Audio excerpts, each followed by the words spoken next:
Hello friends, and welcome back to our step study. My name is Michelle Fondin and I'm the author of Help, I Think My Loved One is an Alcoholic, a survival guide for lovers, family, and friends. And one thing I've never mentioned to you, and if you're interested, I can always send you an author-signed copy of the book. The retail price of the book is $15.95. I can charge you $3 for shipping, media mail, and I can send you an author-signed copy of the book.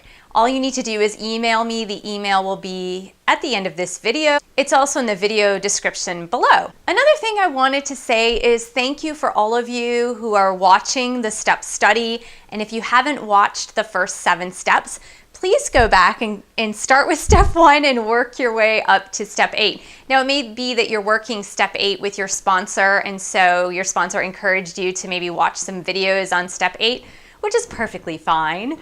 But I like the continuance of a story, so go back and watch the first 7 videos. I want to thank too all of you that are watching internationally. I get emails from different people around the world, which is so heartwarming. I've gotten emails from China, from Israel, from Iran. There are people out there who are really suffering because their loved one drinks too much and they don't have the same resources that we have here in the United States.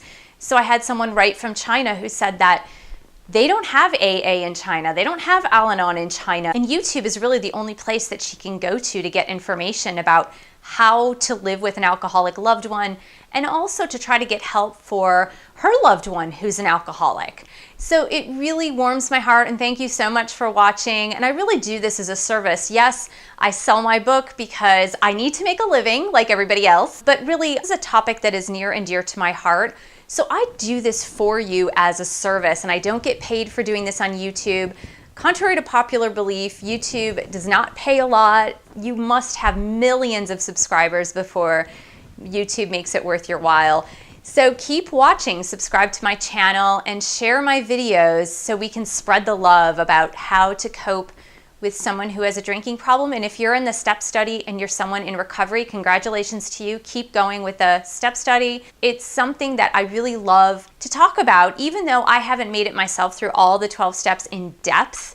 I've made it through on a very superficial level, but in doing these videos with you, what is incredible is that I'm going deeper into the steps as I'm preparing to do the videos with you. The one thing I like about the steps is that the steps alternate in deep reflection and then action. If you've noticed up until now throughout this step study, there's always a step of preparation. There's a step of preparation where you're really going into your mind, into your heart, into this deep reflection of whatever step it happens to be. And then the next step is usually a step of action. For example, step 4 is the deep reflection step, and step 5 is the action step. Well, we're back into a deep reflection step. The deep reflection step is step 8, whereas step 9 is an action step. Let's look at step 8 then. And I'm going to read it to you just to get the words right. The words will be up on the screen for the actual step. And I did a lot of preparation for this, so you might see me looking down at notes. I wrote a lot of notes about this because I really wanted to get it right for you, as I have not taken this step to the next level, but I have explored and worked this step along with step 9, and I'll explain that after we go through the step. Step 8 is made a list of all persons we had harmed and become willing to make amends to them all. So that is step 8. And we're going to break it down just like we have done with all the other steps. The first part of step 8 is making a list. You want to make a list of the people or persons that you have harmed. It could be even just throughout your entire life. It doesn't necessarily have to mean in the midst of the alcoholic relationship or that family relationship or that family circle. It doesn't necessarily have to mean only your alcoholic loved one, or if you're an alcoholic in recovery, it doesn't necessarily have to only mean the people that you directly impacted by your drinking. It could be people that are a little bit on the exterior of your periphery, if you will. We look at our families as kind of the inner circle, but then we have friends and we have maybe people that we've been dealing with through work, coworkers, whatever it may be, just looking at those people that we have harmed. For me, I'm going to take more of the aspect of the person who loves an alcoholic, so the person who is not directly the alcoholic, and let's explore that a little bit more. Looking at your list, you want to start with yourself, especially if you were the enabler, so to speak. And everyone knows who have watched all my videos on addiction recovery, which there are probably more than 30 right now. All of you who have watched my videos know that I don't like that word enabling. So I'm going to use it just so you know what I'm talking about. And I don't like the word codependent either. I'm trying to stay away from that kind of vocabulary because I believe it really puts a negative connotation on you, the person who loves an alcoholic. And sometimes it's a personality trait that develops over time, especially if you are an adult child of an alcoholic. The person that you became through that relationship was in your formative years, so you never really learned another way to be. So I wouldn't call that like enabling or codependent. It just means that like you learn to be a really caring person and kind of in this crisis mode all the time. And that's the way you learn, and that's the way you grew up, and that's the person who you've become. It's just about bringing awareness to those character traits, and we talk about that again in other videos, but it's those character traits that make relationships not as healthy as they need to be. And it all goes back to taking care of yourself first. So that's why I said put yourself at the top of the list of the persons who we have harmed in order to make amends to them. Again, I mentioned this is a preparation step. So you're not doing anything yet. You're just making that list. So putting yourself at the top of the list, saying, I didn't take care of myself this whole time. I put myself last.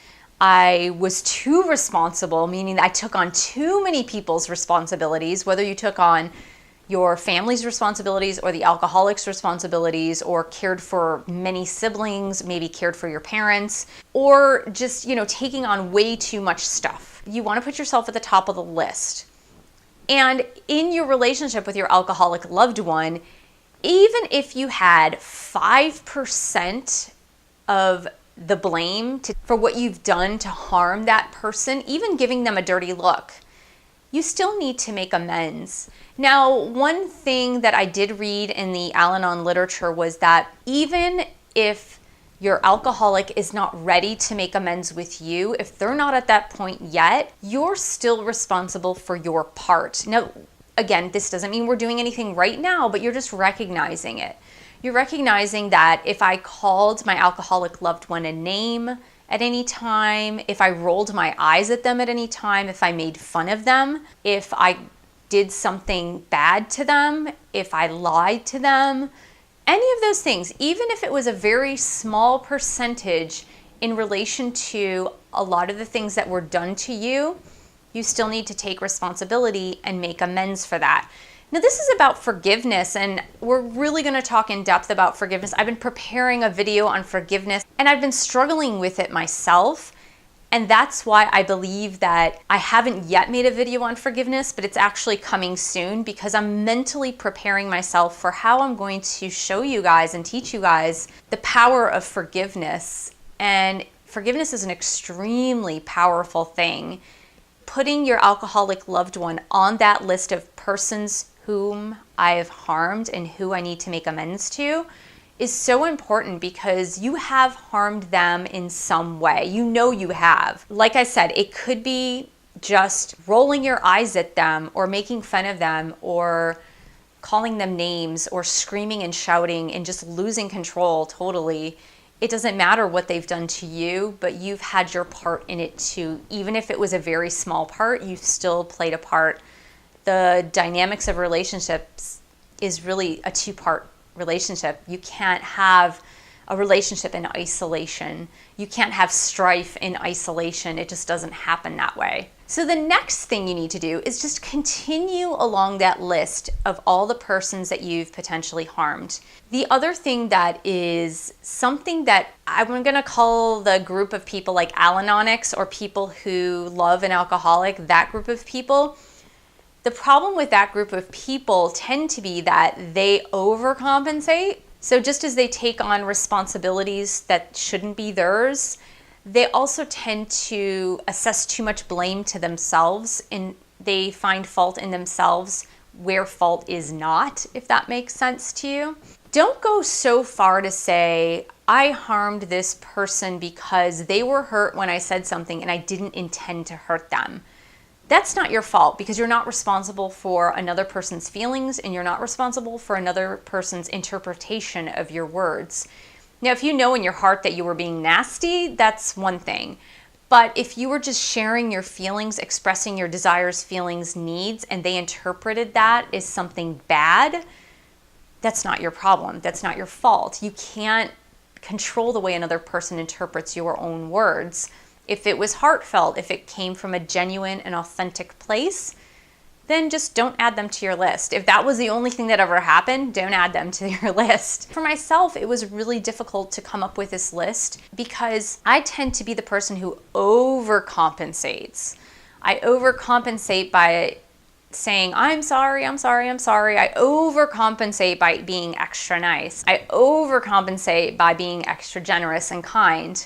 So for me, it's more like I need to make amends for myself a lot more, that I need to be forgiving to myself for overcompensating and not allowing myself to be a human being and be a person. I'm not a God, nor am I God himself. The second part of step 8 is to become willing to make amends. And again, this is a preparatory step. It's not going out and doing it. It's just being willing to make amends. Again, this is intricately linked to forgiveness if it does deal with your alcoholic loved one as a person who you need to make amends to. Making amends, being willing to make amends with yourself tends to be a little bit easier because you really don't have to go outside of yourself and talk to anybody else. Now, if you're really not willing and you can't find the willingness within you, it's a good idea to pray about it. Just ask God, ask your higher power to give you the strength to be willing to make amends.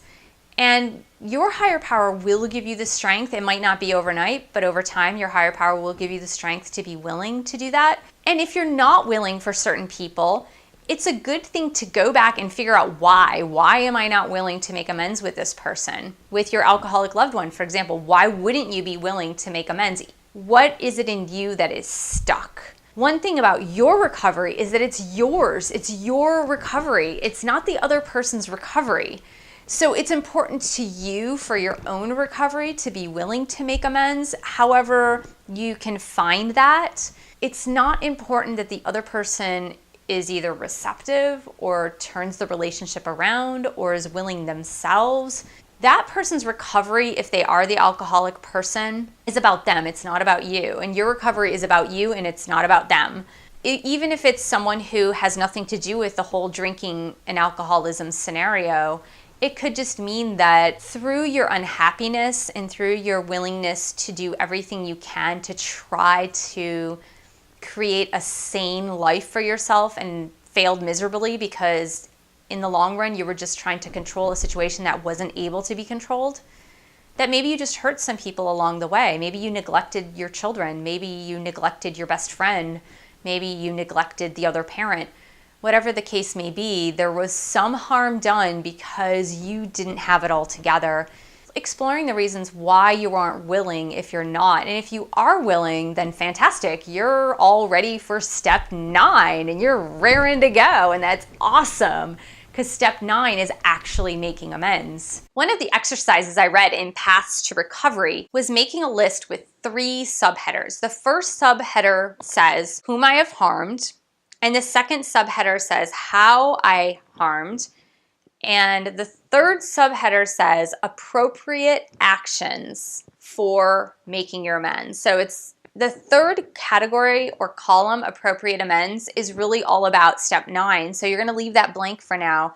But the first 2 are the person, like who have I harmed? And the second is how. How did I do it? And then the third one is appropriate amends, because you don't want to think about what you're not willing to do. You more want to think about what you're actually willing to do. So for me, here's what I came up with, and here is how I started to work a step 8 and step 9 kind of in conjunction with each other. And I didn't really do this consciously. It kind of came out through the work that I'm doing with you guys, and it came out through a lot of deep reflection. And I'm also doing a couple of relationship books, and I'm sharing those with you in another video series on relationships on imago therapy. And the books Getting the Love You Want and Loving Yourself as well is a secondary book to that. Through this self-exploration, I discovered that I had really harmed myself by not giving myself enough time and just allocating enough time for my self activities. And I was more focused on my alcoholic loved one. So I really had to look at giving myself the time and the mind space for me and not be so focused on my alcoholic loved one. So that was really the first part, and I'm still working on it. It doesn't happen overnight, and it's not happening overnight. But every time I notice that my thoughts are going toward him, I try to turn those thoughts around back toward myself as to what can I do to help myself, my situation, my life, my business, my writing, my videos with you, whatever it is. I try to turn that around to bring it back to me and my life and the stuff that I have control over, because I do not have control over him and his life. The second thing that I did was I did list in my head, I didn't write it down so much, a little bit, I wrote it down a little bit. I looked at two of the things that were really bothering me about my behavior toward him. And two of those behaviors were being super critical of him and being sarcastic and a little bit arrogant with him. And I told him this. I told him this in writing, and I told him this verbally, and I said, I'm really, really sorry about being so critical of you, for doubting you. I apologize. I don't want to be like that anymore. I don't want to criticize you. I want to cheer you on, say positive things about you. And I really, I don't want to go there because I love you so much. And for me to be critical toward you is saying that I'm better than you, or it's me judging you. And I don't want to do that. And it really struck me deeply. It struck me to my core when I really realized how critical I actually was being of him. And his reaction was kind of surprising to me, actually. And he said to me, you are really good at loving. When you love someone, you give it your all. You love someone completely and fully. And he almost dismissed my trying to make amends with him in saying, like, you're not really that critical. I don't think you are.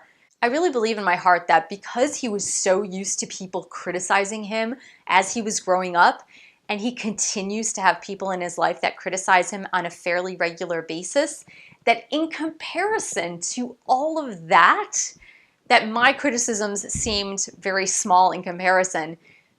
But that being said, it still doesn't make it right. It doesn't make what I did right, how I harmed him. That doesn't make it right in the least. Even one criticism is wrong. I was glad that I did it, and I almost wished he would like open his heart more to it, but that's okay because he'll receive it little by little as he needs to receive it. It's not for me to decide how he receives it. Do you understand? It's more about me getting it off my chest and saying I'm sorry and saying I'm going to really try hard not to do this anymore. You need to live your life. Who am I to say how you're supposed to live your life? I'd like things to be in a certain way, but I am not the author of your life and your existence, so I can't really say that. So that is step 8. I wish you all the best in working your step 8. Remember, it's a preparation step. You're not actually taking action yet, except for writing certain things down. I wish you all the best. Thank you so much for watching. Please subscribe to my channel, share this video with other people, buy a book, support me on Patreon, www.patreon.com/Michelle S. Fondin, and I will see you in the next video.